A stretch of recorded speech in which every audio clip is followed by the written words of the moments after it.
welcome to today's adventure. Today, I'm at EPCOT. I'm here to enjoy the Festival of the Arts and ride a few rides, see what I can get into. Generally, when I take these trips to Walt Disney World, I make the drive down. However, this time I flew up very early. I was up very early for my flight. So I made it. Almost didn't make it, almost didn't wake up on time, but I made it. So let's see what we can get into. There's some good food that I want to try out. Of course, the rides I want to take a ride on. Guardians, Cosmic Rewind. So let's go get into it.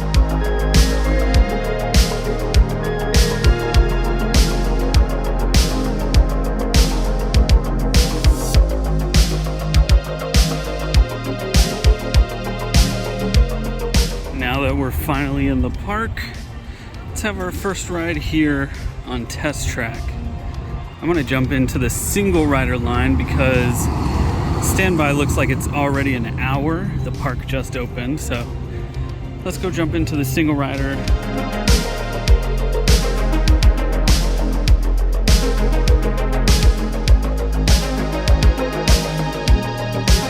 And after no wait at all, we are already here, ready to get on. If you come to Disney World by yourself, or if you're not afraid to get your party split up, I highly recommend using the single rider line. Most rides you will get on faster, but some rides like Rock and Roller Coaster, it's just about the same weight as the standby. Next up, I'm actually heading over to Frozen Ever After. I have a lightning lane for that. I was able to snag one right first thing in the morning before the line gets too long, so we'll go over there, do that, and then I might sit around a bit, maybe grab a little bit of breakfast, who knows. Now, while one of the main reasons I came today was Festival of the Arts, I did also come to see Harmonious, possibly one last time. I'm one of the few that actually enjoy this fireworks show spectacular, and I am sorry to see it go. The big barges in the middle of World Showcase are unsightly, but I think I'm in the personal opinion that when you're in World Showcase, you shouldn't be looking out over the lagoon. You should be looking in towards the individual pavilions. But either way, they're getting rid of it, and I'm sad to see it go. I honestly didn't have a plan going into today, though. I'm just happy to be here, see how many rides I can get on. Maybe I can do all of them, since I did get lightning lane for the day. It'll speed things up a little bit. Now onto Frozen. Now that I've done Frozen, 2 rides down very quickly. It's not even 11 o'clock yet. Figured I'd take a little look around the exhibit area here in Norway. Definitely recommend taking your time here in EPCOT, checking out all the little exhibits within each pavilion, see what each country has to offer, the history of each country. And now, before my next lightning lane, which will be Ratatouille, I'm gonna step inside the Mexico pavilion, see the 3 caballeros. Maybe one day this pavilion will be changed into Coco.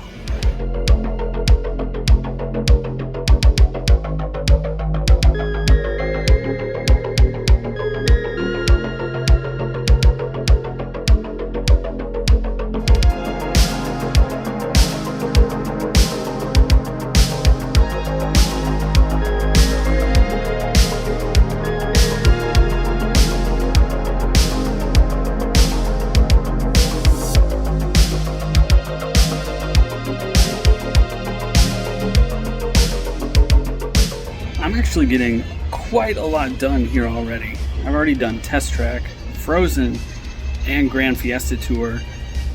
It's not even 10:30 yet, so the food's not even open. I have a lightning lane for Remy's Ratatouille Adventure at 10:50, so I'm just gonna hang out a little bit, enjoy the atmosphere of EPCOT. It is one of my favorite theme parks without actually riding any rides. And as I'm just walking around here, like I mentioned earlier, the barges for Harmonious are very much an eyesore. However, I really do enjoy, and I do think that when you are here at EPCOT, you should be focusing on the pavilions, going inside of them, looking inside of them, and enjoying what they have to offer, rather than over focusing on the barges in the center and what's across the lagoon. Something that you would probably never notice if you don't go inside the pavilions is here at the Germany pavilion, they have steins with actual pieces of the Berlin Wall, and they even come with certificates of authentication. It's real.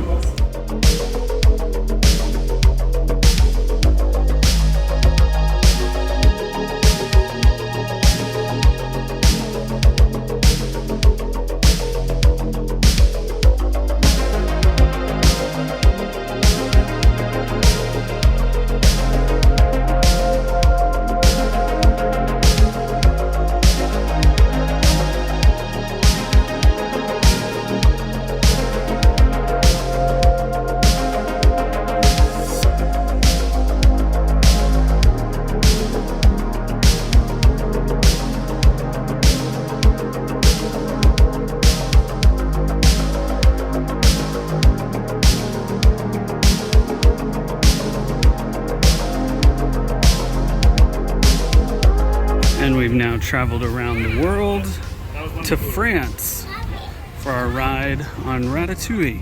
Now, Remy's Ratatouille is actually one of the longest waits in EPCOT now. And I don't think it's actually worth that long wait, but it is worth getting a lightning lane. Or of course, if there's a short wait, it's worth waiting. Maybe 20 to 30 minutes. I wouldn't say it's worth waiting an hour though.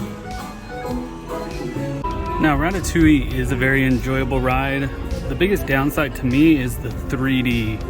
The glasses, they just don't fit right on your face, and you don't get the full view of the projection screens. The physical sets are really awesome. The screens and the 3D glasses just, they don't make it worth the long wait. Now that we're all done with Remy's Ratatouille adventure, it is now 11 o'clock, so it is time to eat. I think I might check out how long this line is here at France. It looks kind of long, but now we have some time to walk around and find a little bit of food. First up here, first impressions, this is so much smaller than I thought it was. This is the plant-based Napoleon with beets, cashew herb filling, pepper pine nut sauce, and balsamic vinegar caviar. Now, I don't know if these just dots of balsamic are what they're considering caviar, but the beets also look really dry, so I don't know. Let's just see. I don't even know how to eat this. Wow. All right. Those beets are really dry. They're raw beets, not cooked. Look at this beet with this stuff on it now.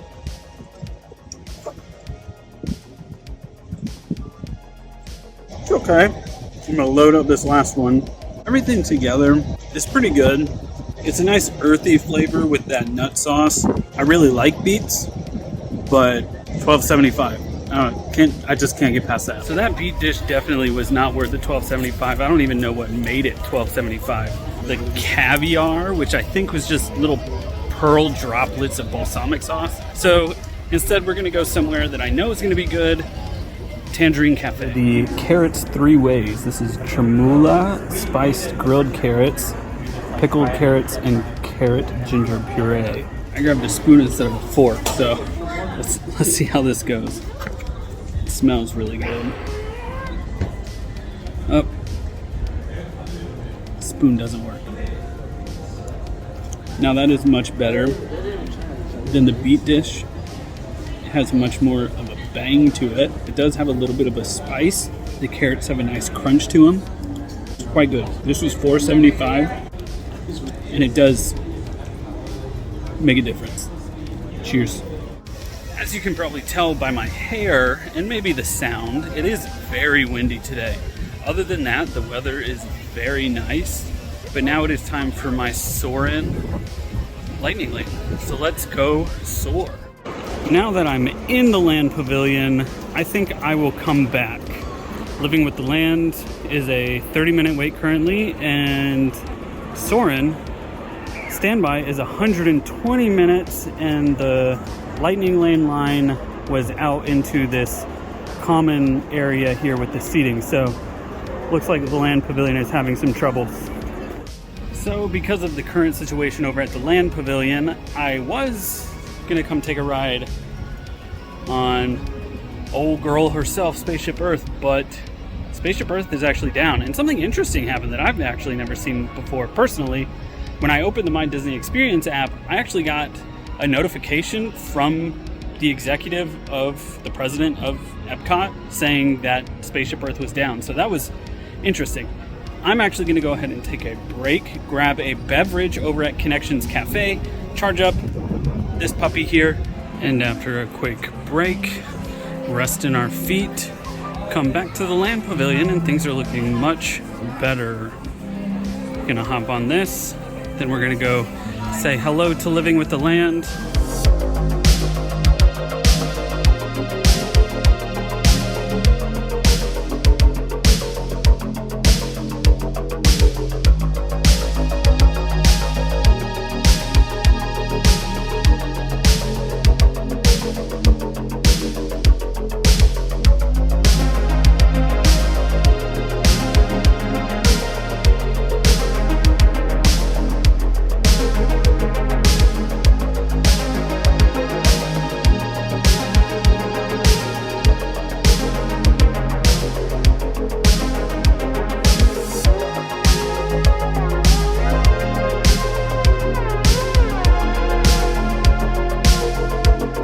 The most important thing about visiting the land with Soarin and Living with the Land is that those rides are mostly educational, in my opinion. Soarin is an exciting simulator flying ride.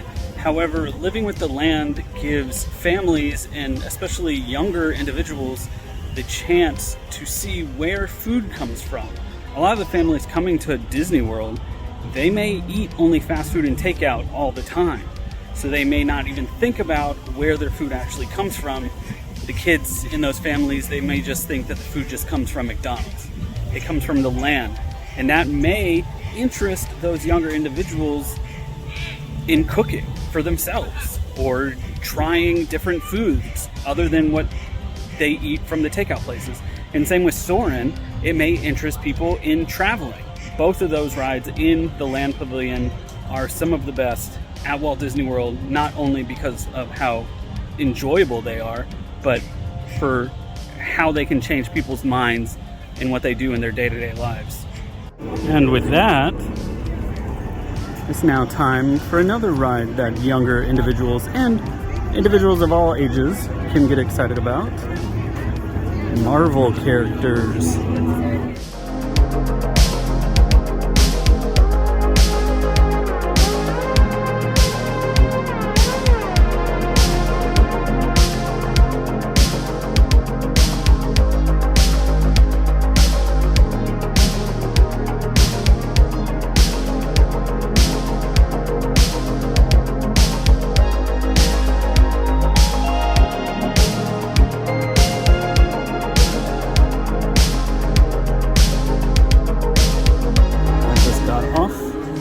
Cosmic Rewind.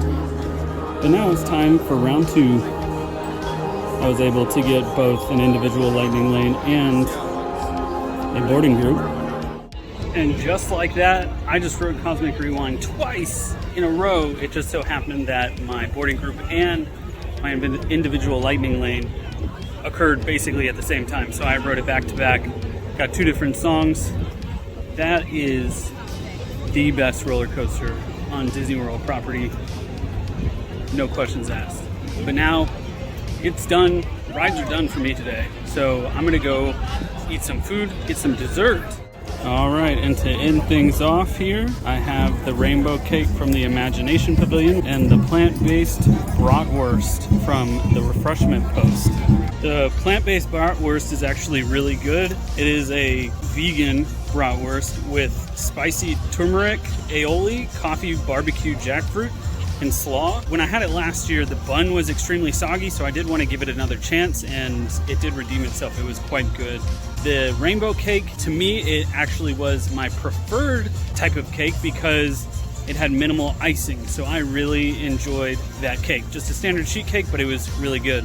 And as the sun sets here, that is going to do it for me at EPCOT. I have to run back to the airport to catch a plane back home. This was a super quick trip. Flew out this morning and I'm flying back in like 3 hours. So it was a great trip. I had a lot of fun. I ate some really great things. Rode Cosmic Rewind twice back to back, which was a lot of fun. And I can't wait to come back. So stay tuned. Keep up with the next theme parks I'm going to go to. I need to go to SeaWorld and Busch Gardens Tampa, so we'll be there soon.